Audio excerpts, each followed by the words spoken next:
This is Todd Ponsky from the Journal of Pediatric Surgery, and here's your 2-minute review. Today we're going to review a study called Use of Balloon Dilatation for Management of Postoperative Intestinal Strictures in Children with Short Bowel Syndrome.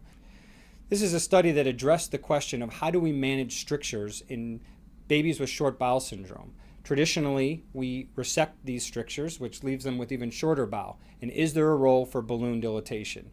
So, reviewing this article with us is Dr. Courtney Pisano, who is a second-year general surgery resident, soon to be a research fellow at Nationwide Children's Hospital in Columbus. Courtney, tell us about the study.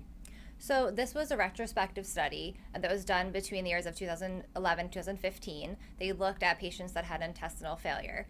So the mean age of the children they looked at was 4.4 months. And what they did was they used a less invasive way to treat these strictures. So they used balloon dilatation in 6 different strictures. So it was 5 patients and 6 strictures. So one patient had 2 different strictures. And they found that in 4 out of the 6, or 67% of these patients, the balloon dilatation actually solved the problem of the stricture, and they followed the patients out for 3 years with no return of the stricture.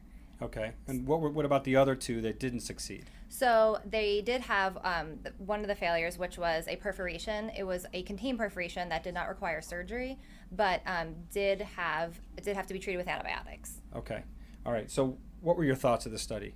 So I thought this was a good study, and I thought that it brought to light another way to treat children with intestinal failure because, number one, it's a less invasive way to treat it, and number 2, it really can preserve bowel length in these children so that down the road they don't suffer from short gut syndrome. Yeah, I agree. This is certainly going to impact my care. This is something I'll absolutely consider in these patients, and I'm curious what you guys think, so leave your comments below. Thank you, and we'll see you next time.